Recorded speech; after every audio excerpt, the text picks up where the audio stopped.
This edition of MacVoices is sponsored by Smile, the makers of PDF Pen, PDF Pen Pro, PDF Pen for iPhone, PDF Pen for iPad, PDF Pen Scan Plus for iPhone and iPad, Text Expander Touch, and Disk Label. Find out more about all their great products at smilesoftware.com. Welcome back to MacVoices. This is the Talk of the Mac community. I'm Chuck Joyner. Folks, I get to welcome back an old friend, not an old Take Control author, a former Take Control author. Screwed that up. Andy Affleck, who is the author this time of the third edition of Take Control of Podcasting on Your Mac. Andy, it's great to see you. We haven't talked in a long, long time. It's been a few years. Yeah. Well, what have you been doing? Where have you been keeping yourself? Well, after the second edition was published, we didn't feel there was a need to do any updates to it for the longest time. It's never been a barn burner of a title. So I think there was a few years ago, it was decided, let's put this one up on ice. And at the time, we weren't going to update it at all. And then earlier this year, I just I said, it's been 5 years actually since we updated this book, and I think the landscape has changed enough. It might be worth it to bring it back, because even though it's never been a great seller, it has been a consistent seller. It has routinely, it's still selling copies. And I always feel bad when someone buys the second edition because it's, a lot of the software in that book is no longer available. And GarageBand has gone through 2 revisions since then, one which didn't matter and one which completely changed everything. So I thought it was a good time to go back in and revisit the topic, and they agreed, and so here we are.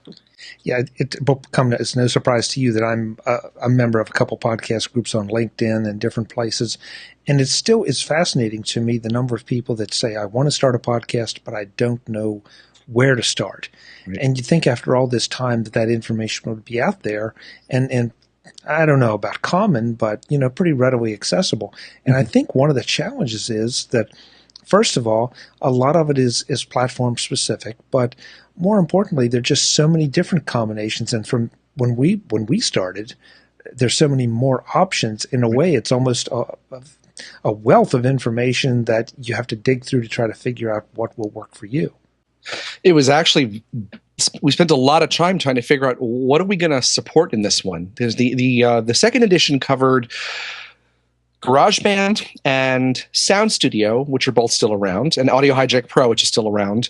But it also included Ubercaster and Wiretap Studio and Fission. Now, Fission is still around, but for what we find in talking through things, we decided to drop support for Fission, which is too bad because we mentioned it, but it's not worth covering it because we cover. Well, let me back up. We did the first edition of the book. We had Audacity in it. For the second edition, we removed it.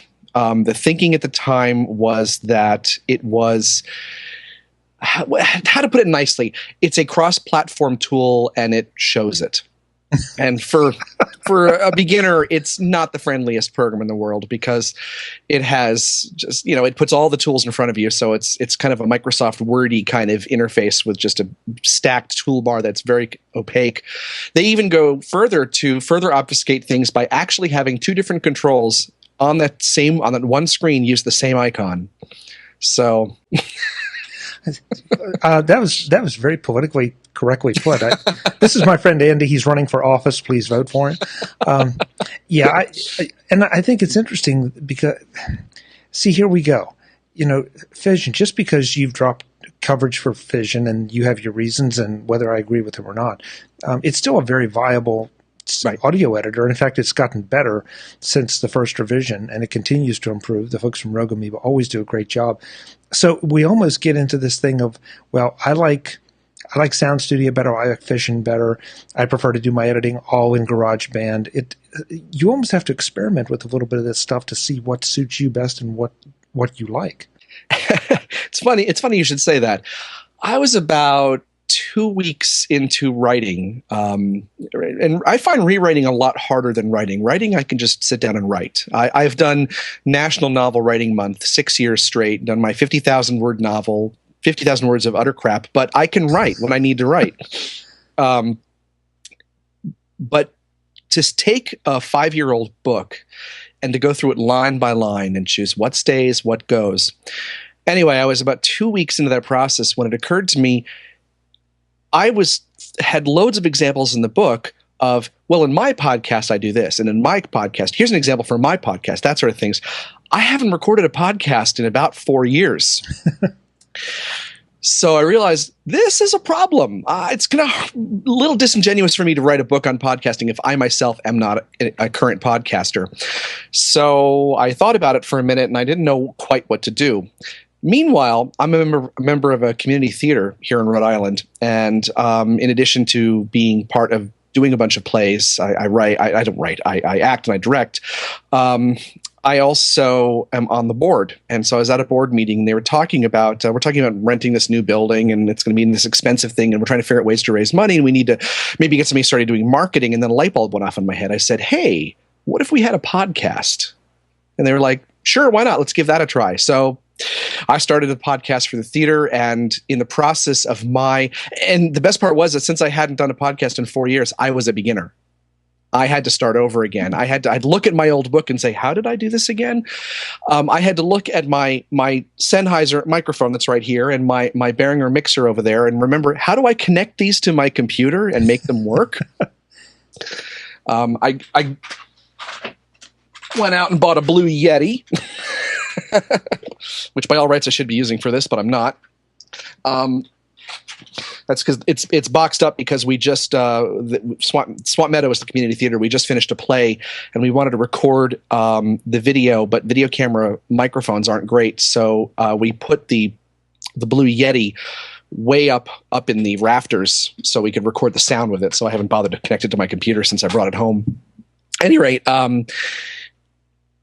getting to my point, I started a podcast so that I could go through the steps of figuring out how to do a podcast again and then write the book for beginners, being a beginner myself once again. What was really fun about it is I thought, okay, well, I'm going to do this podcast. Episode 1, I'm going to go to rehearsal. They were doing Three Musketeers. My plan was to go in and record some ambient noise of the rehearsal, sword fighting and people talking on stage, and then interview the stage fight choreographer and the gentleman who was playing Porthos, who is also a fencer and did the fencing choreography for some of the sword fights. So I got to the theater and realized I had left at home a crucial piece of gear. I was going to connect a USB microphone to my iPhone and use that as a kind of handheld recorder, poor man's Zoom, if you will. And I realized I had left at home the iPad camera connection kit that allowed me to connect a USB device to my iPhone. So that was out. So I thought, fine, well, I brought my laptop too. I'll just open my laptop and fire up GarageBand, and at least I'll have that. Then I realized I'd never run GarageBand on that computer before, and GarageBand won't run unless it gets to download like 5 gigs of stuff first. So there's no network at the school where we have our rehearsals. So, in the end, I just went up into the App Store and downloaded Voice Record Pro Vocal Live from IK Multimedia, I think is the name of the company, and I just recorded with my phone's built-in microphone. So it worked, but it was fun because I then get to put that whole story into the book and to say, here I am, big time podcasting author, and look at the dumb things I did. So.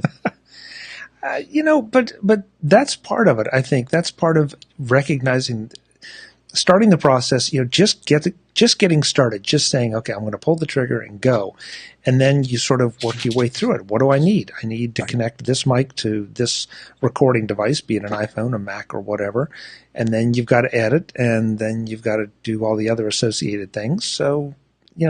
It's a really interesting way to go about it, especially for you, because you were the authority back then. Now you want to re-become the authority, and a lot has remained the same. A lot has changed. And the other big change in version 3, in addition to my being a beginner again, is we brought back Audacity. That was a hard-fought decision. We thought a lot about that one, but in the end, I talked to too many podcasters who use it. And I said, I don't think it can really be fairly said that this is a beginner book on podcasting if I didn't include the tools that almost everybody used. Everybody seems to use Audacity, and it's free, so it's hard to beat. And the other thing that made the decision for me was the fact that GarageBand has been gutted. And since so much has been removed from GarageBand that helps a podcaster, I felt that I needed to have another tool that was free like GarageBand is. Because I could have instead of Audacity, I could have said, well, we'll talk about Studio Session. It's not Studio Session. Sound Studio. Maybe I am an old author. I don't know. Sound Studio. I thought I could do that one, but that's $30. Granted, it used to be $60, but it's $30 now. Or Amadeus Pro was also recommended to me actually by my original editor in version 1, Glenn Fleischman. He said Amadeus Pro was what he liked, and but that's $60. And so I thought, no, if I don't want to tell beginners you need to go spend all this money. It's bad enough to tell them you really want to get a microphone that's fairly decent. If you're going to start podcasting and you're going to do it right, you at least need to spend probably about $100 on a microphone, either a Blue Yeti or something along a Snowball or something along those lines. To say then you also need to buy this software. I had people recommend Reaper to me as another tool. That's sort of a GarageBand-like tool in terms of tracks and editing and all that sort of thing. And that's also a good chunk of money. In the end, I went with Audacity. I said, all right, let's do this. Interestingly enough, I could have used screenshots from 7 years ago. We did version 1. I could have used all those screenshots over again because it hasn't changed a bit. But I think eagle-eyed readers would notice that the Mac window wrapper around it is a different shade of gray because it has changed over the years. But I just went with all new stuff. So another thing that's changed, I think, is you mentioned it in your story, the iPhone, the iPad. Right. We now have much more capable mobile devices for recording and in a lot of cases for editing as well. The iPhone figures heavily in the book now. I cover 2 different apps for recording podcasts. One is GarageBand for iOS, and the other is Voice Record Pro.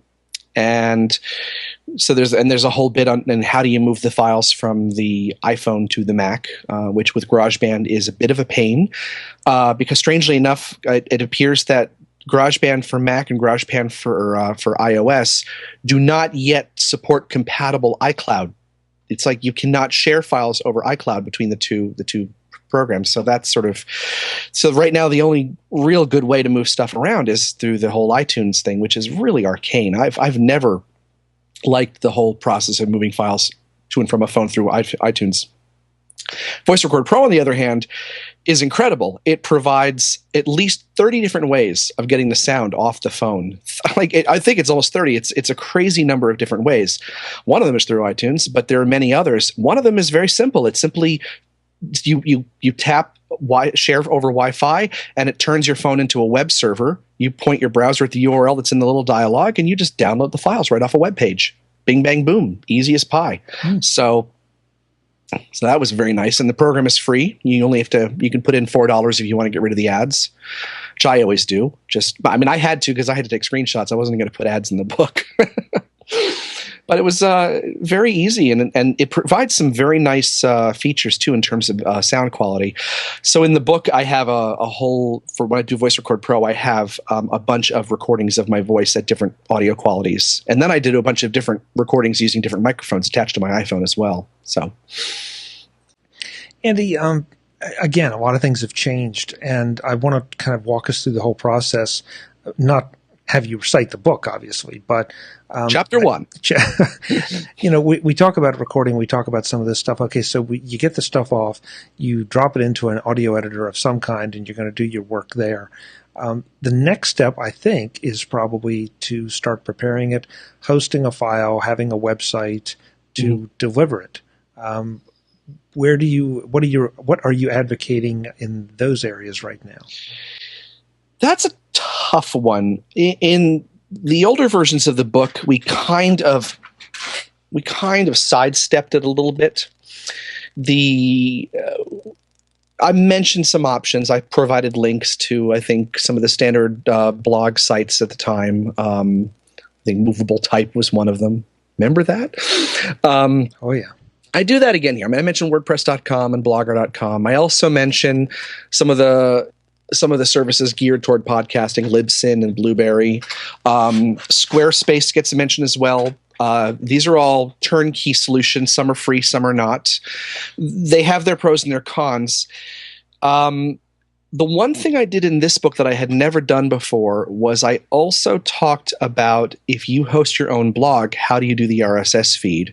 So now I do a full walkthrough on how to use FeedBurner.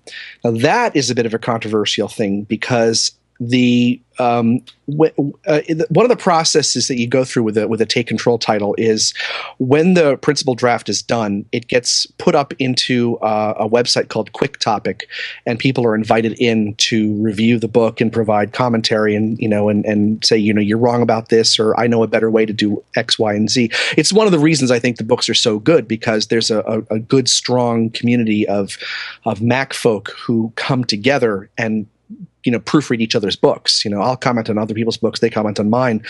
And one of the comments that was pretty prevalent was, do we really know that FeedBurner is going to be around much longer? It seems to be something that Google has kind of ignored, and the last time they did that was Google Reader, and that got removed. And so we talked a lot about it, but the only other solution that I learned about was Feeder. And were you one of the ones? Do you use Feeder? Yeah, I use Feeder to create. That's right. My feed, yeah. We were one of them, and another one was. I don't know if you met or remember Louis Trapani. Oh, sure, yeah. Louis mentioned Feeder. He uses Feeder for his podcast as well. So, but I took a look at that. I took a look at it last week, unfortunately, and I said, well, we could put this in, but I mean, we got to call the book at some point. We got to draw a line in the sand somewhere. And since Feeder costs about $40, I said, you know what, blogging sites and FeedBurner, that's good for now. One thing we talked about doing was to put little, we called them step up. This idea of putting little sidebars through the site saying step up, like, okay, that's the beginner approach. Now, if you want to step up your game and do the next level, here's some things you can do.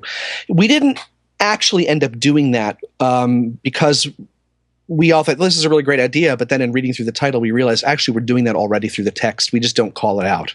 So there's a lot of places where we say you could also do this. So we do mention certain things, but we don't go into details. And we do talk about Fission, for example, but we don't go into details because Fission is useful. And if you want to do an enhanced podcast, it's pretty much the only way you can do it now. Because all that enhanced podcast stuff is gone out of GarageBand and other tools. So we mentioned it. Say if you want to do an enhanced podcast, you can either use GarageBand 6 if you still have it, or you can use Fission. This edition of MacVoices is sponsored by Smile, the makers of PDF Pen, PDF Pen Pro, PDF Pen for iPhone, PDF Pen for iPad, PDF Pen Scan Plus for iPhone and iPad, Text Expander Touch, and Disk Label. Find out more about all their great products at smilesoftware.com. It's time to review the Smile apps that you have on your iOS device, or the Smile apps that you need to get for your iOS device. This time around, let's look at PDF Pen Scan Plus. This is the newest iOS app from Smile, and it distinguishes itself by putting a scanner in your iPhone or iPad. Just point the camera at any document and capture it, either as an image or run the built-in optical character recognition to turn it into editable text. Then, archive it or upload it to your favorite cloud service. Since we last talked, version 1.3 was released and added a number of new and useful features. First, PDF Pen Scan Plus was updated for iOS 7, which is now required. Smile is keeping up and moving forward, taking advantage of all the new behind-the-scenes goodies that the newest version of the iOS provides, and you should too. They've added new paper size selections for receipts and a custom setting so you can pick your own, implemented preview optical character recognition as a page overlay, and improved the scan cropping features. But that's not all.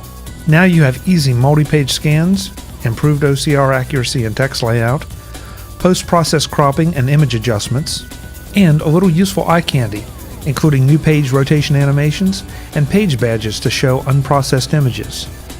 Those are just the improvements.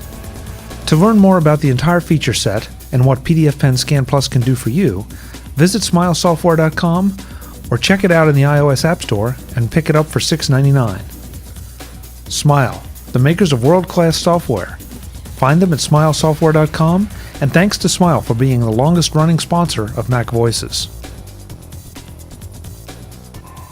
Kind of wandered away from your question there, but I was curious to see, because you're right, FeedBurner, there is a bit of concern, controversy over where it's going.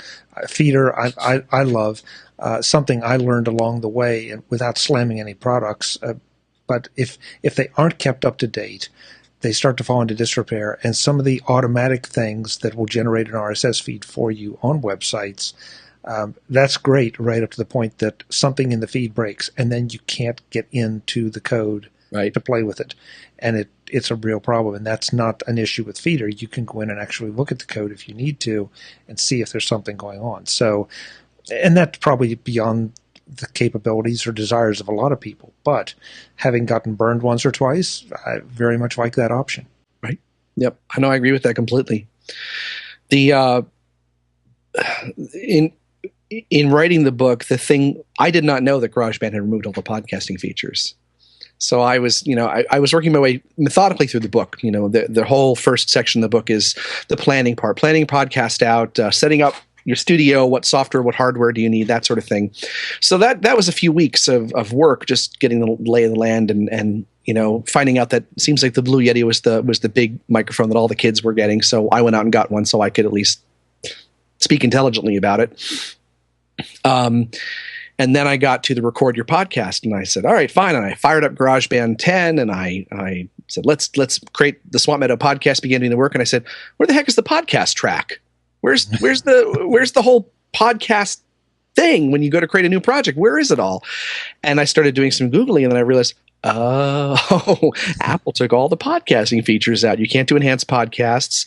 You do still have the voice presets, but only if you upgraded from 6. Because if you upgrade from 6 to 10, love the naming scheme, Apple. If you upgrade from 6 to 10, then all those old presets are available in a legacy folder inside all the presets available to you. So you still have male voice, female voice, and those things that were pretty good back in the day. But the rest of it is just gone. So we had to sort of stop and go, what do we do? Do we cover GarageBand 6? Because the last edition of the book was GarageBand 5. It wasn't even GarageBand 6.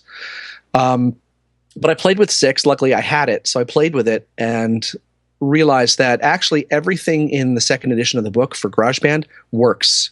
They didn't, between 5 and 6, they didn't change anything about the podcasting stuff. Nothing substantial that meant anything. So what we do now is we have a note in the book saying, if you have GarageBand 5 or 6, you can for free download the second edition of the book. If you've bought the third edition, you can download the second edition of the book so you can get what you need for GarageBand 6. And a lot of the podcasters I talked to are still using it. They didn't upgrade to 10. They took one look at it and said, no way, we're staying where we are. I'm doing my podcast in GarageBand 10, and I'm fine with it because I don't care about enhanced podcasts. I always did it because I felt I had to. But now that I don't even think iTunes only supports it if you're in that weird mode where you've reduced the window down to just the cover art. If you are playing music or playing a podcast in that one specific mode, it will show you the links and the pictures in an enhanced podcast. But the way it used to, where it showed you just in the regular old little status bar at the top, that's gone. They don't do it anymore. So it just seemed pointless. So we just dropped all mention. We just mentioned it briefly, saying, oh, by the way, if you've ever heard of this thing, it did this, and here's how you can find out more about it. And we just washed our hands of the matter. So it's real easy to speculate on why they dropped it. I think that I don't know how broadly it was being used. It definitely added time to the production process, and time versus usability. I subscribe to some enhanced podcasts. There's some folks out there that are still fighting the good fight and trying to keep going, and that's great. But I just think it may have been one of those cases where we don't think it's worth it to keep it going, and it also limited the consumption to Apple devices. Yep. As opposed to MP3s that can go anywhere. So, I think also I got the real impression that Apple took a look at it, GarageBand, and said, this is a music tool. Let's take out the extraneous stuff. Let's let it be a music tool. Now, some podcasters out there are lucky enough to have Logic 10, and they're playing with that. And I would have loved to have covered that. But you can only get away for so long with saying, well, I can buy a microphone and it's a tax deduction because it's a business expense. But, a $200 piece of software was not something I could justify. So nor would I cover it in the book anyway. I couldn't justify in either case, but I would love to play with that. I don't know if it does enhance podcasts, though. I don't know if they kept it there either, but I don't use Logic, so I couldn't tell you. Yeah. So it's I have to say, it's a real challenge, I think, for you to go through the history and update the book, but also take a look at these things, make choices about what you're going to cover. Because as soon as the book is released, and it is by now, you're going to get emails saying, why didn't you cover this? How did you overlook my favorite tool? And now you also have tools for not just the Mac, but the iPhone and the iPad too, that you have to deal with. So it's a problem. I did make a conscious decision not to cover editing a podcast on an iPad or an iPhone. Yeah, it can be done, and there have been people who've put up, articles about it saying, okay, this is a step, end to end how you do a podcast entirely on an iPad. That's great, but God, no. I like my iPad, and I definitely use it for content creation, but I also know its limitations, and I think that is something. Editing audio to me is a very nitpicky kind of thing. I find that nitpicky and iPad don't go together very well unless I'm doing text. If I'm writing, an iPad's great. I love it as a writing tool. But for editing audio, it just seems like I would go crazy trying to use it as an editor for sound. So I just said no. Unless there's a hue and cry from the readers that, we really wish you did cover it for that. Well, then we'll put it into the next, update. But I've already got my list of things I want to add to the update. So the book has to sell well for us to be able to do an update. So here's hoping. And I think it's good. I think it's a place to send people who want to start a podcast, and we'll encourage them that, okay, I can walk through these steps. I'm going to have to make an investment because I'm sorry, there's just no way you can't make a little bit of a monetary investment. And that means in both hardware and in services to get it hosted. But it's a lot of fun. I mean, that's the good side. The bad news is it's also a lot of work to keep this up. It is. But I'll tell you, the one of the most fun parts about the process was hooking up every microphone I owned to the computer and then doing audio tests in each one. It's interesting to hear. You get a mic. There's some mics that were fairly expensive, and you listen to the sound, and you say, "Wow, I'm surprised that it sounds not much better than this El Cheapo mic over here." And then you get like the Sennheiser E835, and you can't hold a candle to it. The sound is fantastic. I'll do Skype calls to people, and they'll say, "Wow, you sound amazing. What are you using?" But you get I just hooked up. I had to hook up today, since I can get it's within reach.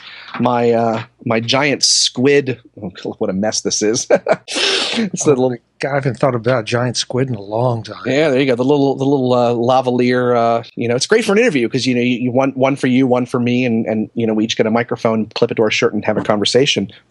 But what was interesting to me was discovering that you cannot connect this directly to an iPhone and use it as a microphone. There's the wrong, the wrong pattern of rings on the jack, so it doesn't work for that. So, and a lot of Macintoshes these days are not necessarily coming with a line in port. They've got either got a line out port, or they've got a dual thing where it's dual line out, line in, and it's not really compatible with that either, I'm finding. So it took me a while to how do I use my Griffin? How do I use my giant squid?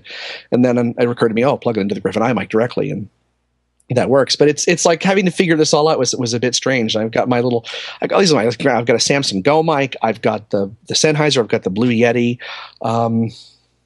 I'm forgetting one of them, but and just putting them all in and recording all the different sounds, and so they're all linked in the book, and so that's it's neat to listen to them all and hear them. And then somebody recommended to me, and like I said, I don't like to cover expensive things, but I couldn't help myself in this one case.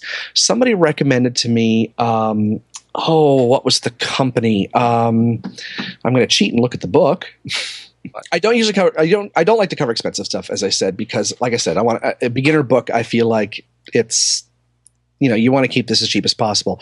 But somebody, and I wish I could remember who, recommended Nectar Elements from Isotope, and it is a plugin. I think it's an Audio Units plugin that works, unfortunately, not with GarageBand 10, but with GarageBand 6. and it has a voiceover setting in it, and oh, it does amazing things to your voice. I just, I downloaded the 10-day free trial just for the heck of it, tried it out, and went, oh, I like this. So, so that was kind of a fun one to play with. So just on a lark, I kept that in the book, even though it's a $130 tool. And I've got recordings with the Sennheiser, the Blue Yeti, and the Samson Go mic to just show how it. And with each of those things, I did a before and after, so you could hear, what it sounded like. But yeah, I talked to those folks at NAB this year, and you're right. It's one of those that it's on my list of things to test out and try. But when I got to play with it there, it was like, whoa, that's quite different. I definitely want to come and test it in my environment to see if it makes a big enough difference. And it might not. I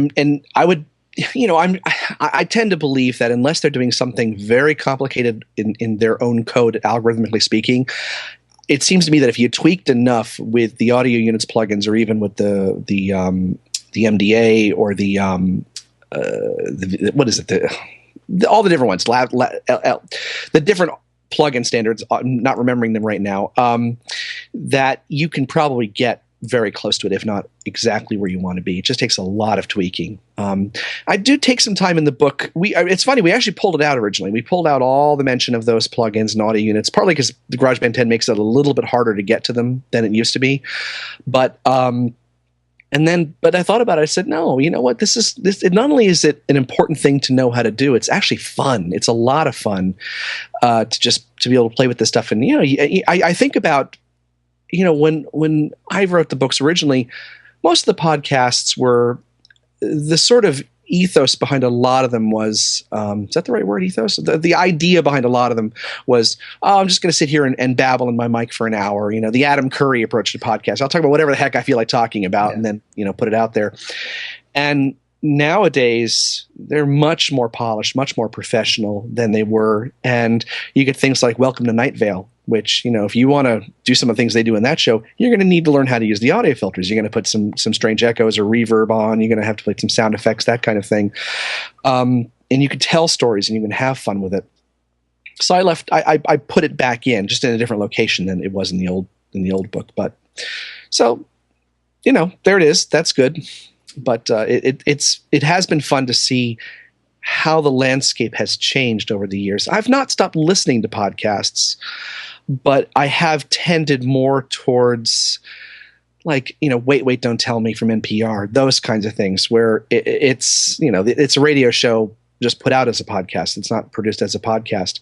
And I've started listening more and more to podcasts from people again, and getting back into it. And that I have noticed that the sort of whatever approach has kind of gone out the window, and there's a lot more polish going on. I think it's a natural part of the evolution. I think at the time it was just the idea that you could reach an audience and anybody could do anything and pretty much find an audience of some kind. I know I had a friend that he was reaching an audience of about 80 people. And he was great with that. That was fine for him for a long time. And man, more power to him if that's enough for you. But when you start to put in a lot of work and you do it day after day, week after week, I think a lot of us had better aspirations. But you bring up an interesting phenomenon that's occurred. I think podcasting has become a method of delivery, in my opinion. It's not necessarily.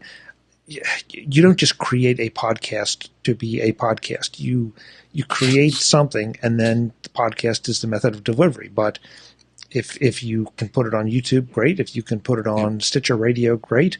It just depends on where you want to distribute it. There's that, and the split between independent productions like this one and the commercial productions like something that comes off of NPR or ESPN. Right.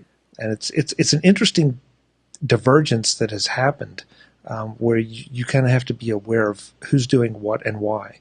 Right, and it's true. It's I'd always tried to be somewhat professional in my podcasts. I made a point of having like theme music and a consistent approach every time, and I cared about the audio quality and made sure I didn't have a lot of plosives and sibilants and stuff like that happening. So I would make sure I wasn't into the microphone, that kind of thing.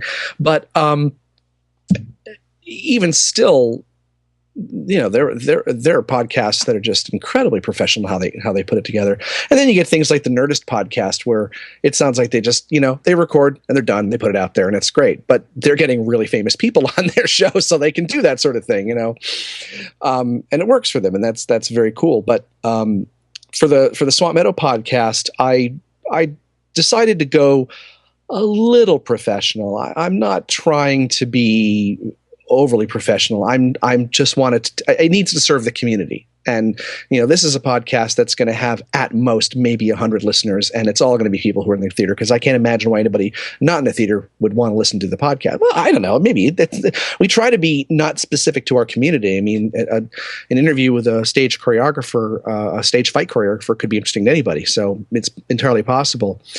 But what I did for fun was, we have a group of teenagers in the theater who just in the last few months formed their own little band, and they're doing they're sort of specializing in sort of folk music and they're doing music for shows. They did a dinner theater called Finnegan's Farewell, kind of just a sort of a silly little Irish wake production, and they did a bunch of Irish folk songs, during intermission and all that. So I emailed one of them. I said, "Hey, would you be willing to record a song for me for the theme song?" And so they sent me over an audio file about a week later, where they're all just singing "It's Swamp Meadow Podcast Time" over and over and over again. I was like, "This is great! This is great! I love it!" And they said, "Oh, we did that one as a joke." I said, "No, I love it. Keep it. I'm using it." which just goes to show you, sometimes the outtakes are the best. That's right. That's right. And they did it entirely on their iPad. They recorded it with the iPad and edited it down and mixed it down, sent it to me from the iPad. It came to me. I could tell that because the way the file was named, and it was like, oh, it's right off the iPad. So brave new world. Yeah, very much. Andy, I want to wrap up with something, and I know you and I corresponded when you were working on the book, and so I would be remiss if I didn't ask, for some obvious reasons, what about video podcasts? The only place it's mentioned in the books right now is we have 5 podcaster profiles. You're one of them. We have 5 podcaster profiles. Two of them have video component. Yours is entirely video, and I believe it is, scrolling up here to look. It's not Lewis. Lewis is audio only. Lewis has got 3 shows, but he's got two of them on ice right now, because he does great. Lewis does great shows. He's been doing this Doctor Who podcast for. He says it's one of the longest. It's the longest running Doctor Who podcast. They're having their 10th year this summer. Wow, that's a long time for a podcast. But he personally. He was badly hurt by Superstorm Sandy. His entire bottom half of his house was destroyed. He's lost an enormous amount, and he had to put 2 of his 3 podcasts on indefinite hiatus. He just brought back the Podshock, which the Doctor Who one, which is, I feel very bad for him. And he's been going through. I've been following him on Twitter for the last year and a half now. He's been posting a fairly regular thing about it. Is this the one? Yes, Kelly Guimont? Yeah, Kelly Guimont. Yeah. Yep. She does the unofficial Apple Weblog podcasts, and one of them is Google Hangouts that basically goes direct to YouTube. So there's no post processing, just record it, YouTube, done. Right. So, but we debated it. We debated as much as we debated, do we cover iOS and how much do we cover iOS? I personally would love to do an update to the book that added video, or maybe even a second book that was the take control of video podcasting on your Mac. I would love to do that. I think it comes down to whether or not the book sells. I think if the book sells well, we feel there's an audience for it. But the title, like I said, it's never sold. It's never been a barn burner, but it's been a consistent smolder, and that's been great. It's got an audience, but don't know if it has enough of an audience to justify a video one. And I think the video podcasting audience is smaller than the audio podcasting audience. I could be wrong about that. Yeah, if folks have any sense about it at all, because the video thing, when I went video, you're making a commitment.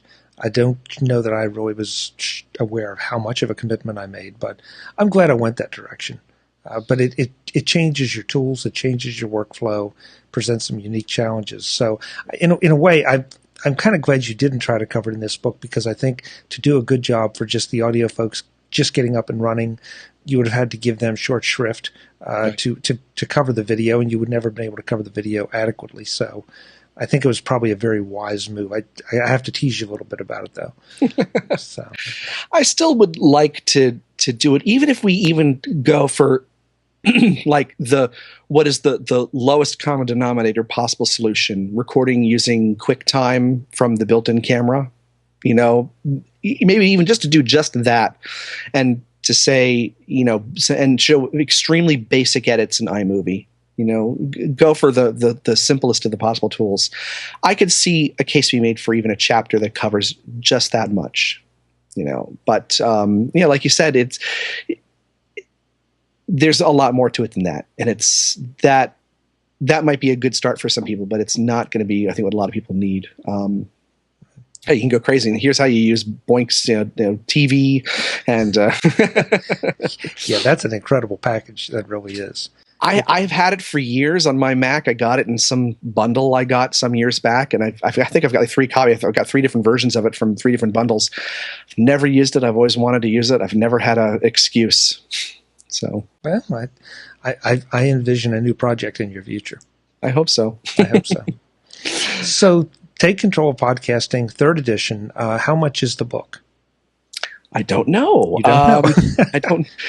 At the time of this recording, I don't think it's been decided. That's what I hear from all the Take Control authors. They just write and then let the pricing fall where it may. So, I mean, the old one was $10. I imagine this one is going to be $10 as well, and I imagine it's going to be a free upgrade to people who have version 2. I don't know, and I don't know. Maybe not. Maybe they feel after 5 years there's justification to not providing an upgrade path. I don't know. I have no idea. Yeah. So check takecontrol.com, and or if you own the book already, make sure you go into the book and check their usual update mechanism. Right.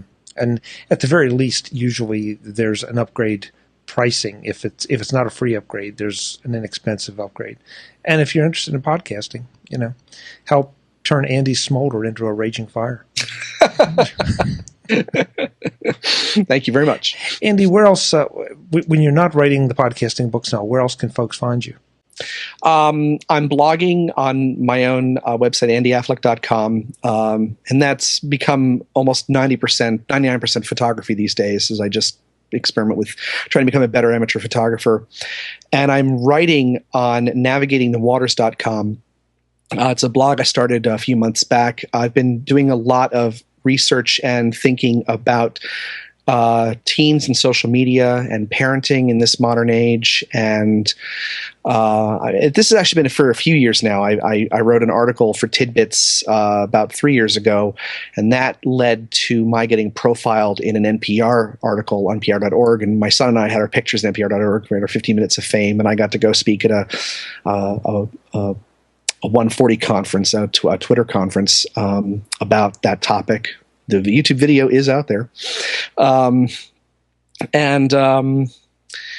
then when I'm not doing those things, I'm acting in as many places as I can, and directing as well. So, good, balanced, rich, creative life. Sounds good. Thank you. It's great to see you. It's great to see you. Too. We have to do this more often. You have to write more books. It's so much work. Yeah.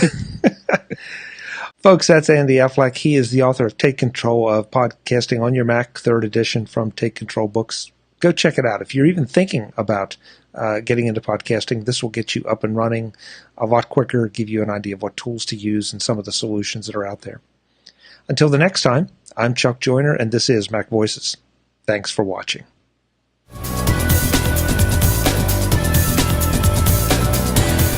Visit MacVoices.com for links, show notes, to subscribe, to connect with Chuck on Twitter, Google+, Facebook, and LinkedIn.